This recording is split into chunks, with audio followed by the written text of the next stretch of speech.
নমস্কার বন্ধু, Malay Mukhopadhyay, confederation of state government employees. দেখুন, আগামী সোমবার অর্থাৎ 22 তারিখ রাজ্য বাজেট। সার্বিকভাবে কর্মচারী সমাজ ওই দিনটির জন্য অপেক্ষা করে আছে। থাকারই কথা, কারণ সকলেই জানেন যে 1 জুন মাননীয় মুখ্যমন্ত্রী আমাদের সঙ্গে এই যে ডিএ বিষয়ক বিগত যে পঞ্চম বেতন কমিশনের বকেয়া ডিএ এবং বর্তমান ষষ্ঠ বেতন কমিশনের বকেয়া ডিএ নিয়ে বিস্তারিত আলোচনা হয়েছে এবং মাননীয় মুখ্যমন্ত্রী বিভিন্ন সভাতেও বলেছে যে আগামী 22 তারিখ সরকারি কর্মচারীদের যে বর্তমান যে 42% ডিএ বাকি আছে তার বেশ কিছুটা অংশ তিনি দেবে, সেটাই মনে করছে সরকারি কর্মচারী সমাজ মনে করছে। এবং এটা নিয়ে সোশ্যাল মিডিয়া বলুন, বিভিন্ন সংবাদ মাধ্যম বলুন, তারাও কিন্তু এই ব্যাপারে বিস্তারিত ব্যাখ্যা দিচ্ছেন, যার যেরকম মনে হচ্ছে। আজকে একটা দৈনিকে একটা সংবাদ বেরিয়েছে এবং তা ভাইরালও হয়েছে, রাজ্য কর্মীদের জন্য কি 12% ডিএ। কারণ তারা জানে যে এই যে সোমবার রাজ্য বাজেট নিয়ে একটা জল্পনা তৈরি হয়েছে। এখন দেখুন, কেন এই ব্যাপারটা নিয়ে আমরা এতটা উদ্বিগ্ন, তার তো একটা কারণ অবশ্যই আছে। যে সংকল্পপত্র মাননীয় যে বিজেপি সরকার আসার আগে প্রধানমন্ত্রী বলুন, স্বরাষ্ট্রমন্ত্রী বলুন বা মুখ্যমন্ত্রী বলুন, তারা তো পরিষ্কার ভাষায় বলেছিলেন যে 45 দিনের মধ্যে ডিএ এবং বেতন কমিশন তারা লাগু করে দেবে। 22 তারিখ যে ষষ্ঠ বেতন কমিশন তার ডিএটা ঘোষণা করতে চলেছেন। মুখ্যমন্ত্রী বলেছে আমরা কিন্তু যেটা চাইব সেটা হচ্ছে ওই যে বকেয়া 42% মর্গ ভাতা, সেটার পুরোটাই। আমরা 12%ও চাইব না, আমরা 18%ও চাইব না, আমরা 42%ই দাবি জানাচ্ছি। অনেকে হয়তো বলবেন, বাপ রে বাপ, আপনারা 42% দাবি জানাচ্ছেন। অবাস্তব কিছু নয়, কিন্তু 42% দাবিটা কিন্তু অবাস্তব কিছুই নয়। তার ব্যাখ্যা আমি দিচ্ছি। দেখুন, পঞ্চম বেতন কমিশনে বিগত তৃণমূল সরকার বেতন কমিশন যখন কাছে চলে এসছে 1/1/19-এ 25% মর্গ ভাতা একসঙ্গে দিয়েছিল 4 কিস্তি, এবং সেটা আমরা এনজয় করেছিলাম 1 বছর, অর্থাৎ 31/12/2019। তারপরে 20 থেকে নয়া বেতন আমরা হাতে পেয়েছিলাম। ডিএ আমরা পাইনি, সে 21 সাল থেকে 3%, 4% এরকম করে আজকে 18% ডিএ এসে দাঁড়িয়েছে। সরকার পরিবর্তন হয়েছে, কেন্দ্রীয় সরকারের যে ডিএ, শুধু কেন্দ্রীয় সরকার না, অধিকাংশ রাজ্য সরকারের ডিএ আজকে 60%, অর্থাৎ ফারাক হচ্ছে 42%। তাহলে 42% ডিএ যদি 1 জুলাই থেকেই দেয়, আমরা এটারও দাবি জানাচ্ছি, যেহেতু এপ্রিল মাসে বিগত মুখ্যমন্ত্রী 4% ডিএটা ডিক্লেয়ার করেছিলেন, কিন্তু আমরা পাইনি। 1 এপ্রিল থেকেই এই বকেয়াটা আমাদের কিন্তু দেওয়া উচিত। 1 এপ্রিল থেকে ডিসেম্বর 26, কারণ 1/1/27 থেকে নতুন বেতন কমিশন লাগু হচ্ছে। তাহলে 1/1/27 থেকে যদি নয়া বেতন লাগু হয়, তাহলে এই যে 60% ডিএটা বেতনের সঙ্গে মার্জ হয়ে তারপরে নয়া বেতন গঠন হবে, 0% ডিএ থাকবে।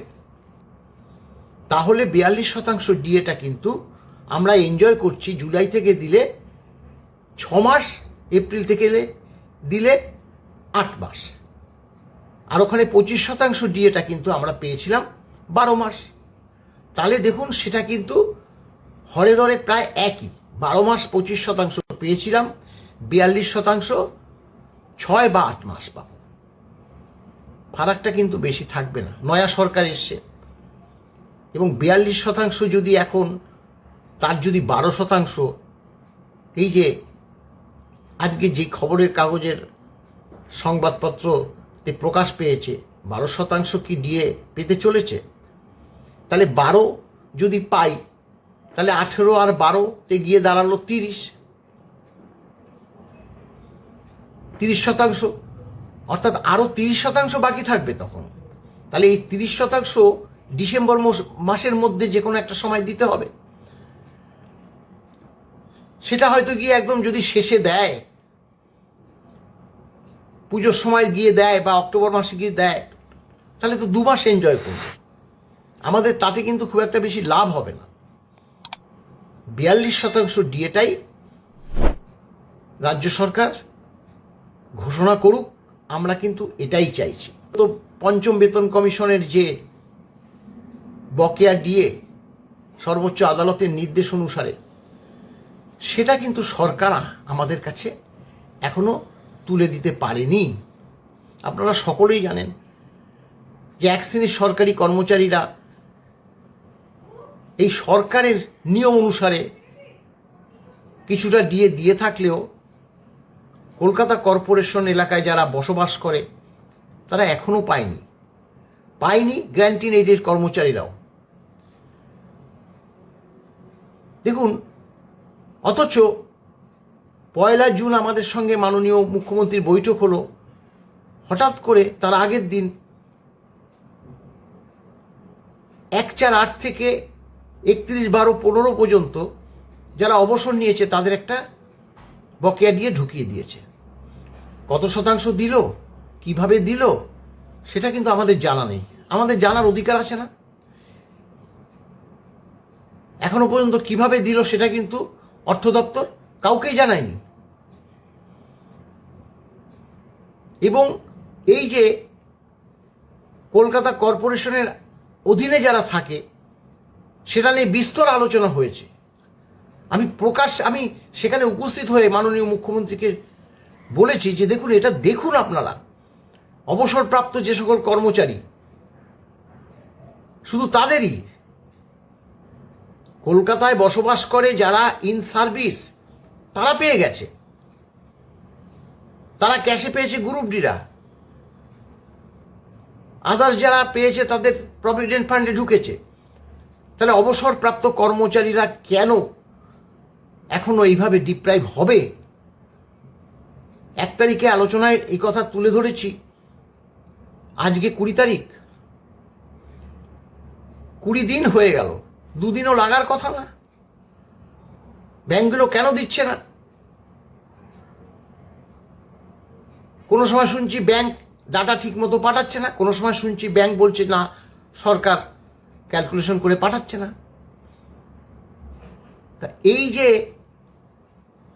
দড়ি টানাটানি, তার জন্য কেন অবসরপ্রাপ্ত কর্মচারী, শুধু অবসরপ্রাপ্ত কর্মচারী বললে হবে না। এখানে 85, 90, প্রায় 100 ছুঁই কর্মচারী, অবসরপ্রাপ্ত কর্মচারী সমাজ আছে। তাদের কাছে ডিএটা তুলে দিন। আগামী 22 তারিখ মাননীয় মুখ্যমন্ত্রী বাজেটে বিধানসভায় উপস্থিত থাকবেন। অর্থমন্ত্রী কাছে আমাদের অনুরোধ, আপনি এই ব্যাপারে এখনো 2-4 দিন সময় আছে, এটা একটু জানবার চেষ্টা করুন। কেন কর্পোরেশন এলাকায় যারা বাস করছে, যারা ব্যাংক থেকে পেনশন পায়, তাদের কেন এখনো বকেয়াটা পাবে না? যেখানে 2 তারিখে পেয়ে গেছে, এপ্রিল মাসের 2 তারিখে অন্যান্য অবসরপ্রাপ্ত কর্মচারী সমাজ পেয়ে গেছে, সেখানে কেন আজকে জুন মাস শেষ হতে চললো তবুও তারা পেল না? এটাতে দুঃখজনক, দুর্ভাগ্যজনক। আর গ্র্যান্টিন এইড তাদের ক্যালকুলেশন করে ফিনান্স দপ্তরে পাঠিয়ে দিয়েছে, তাদের সংশ্লিষ্ট দপ্তরগুলো, সেটা নিয়েও নিশ্চুপ, কোনো বার্তা আমরা এখনো পাচ্ছি না। এই দুটো ব্যাপার কিন্তু আপনারা দেখুন। দুর্ভাগ্য এখন সর্বোচ্চ আদালত বন্ধ, না হলে আমরা সেই আদালতের দরজায় খটখটাতাম। আমাদের দিয়ে দিতেই হবে all India consumer price index অনুসারে। সেখানে সরকার একটা নিজস্ব এআইসিপিআই তৈরি করে ক্যালকুলেশন করে সেখানে 53-54% দিয়ে মেরে দেবে, আর আমরা সেটা মেনে নেব, তা কিন্তু নয়। সম্পূর্ণ এআইসিপিআই অনুযায়ী বকেয়া ডিএটা দিতে হবে।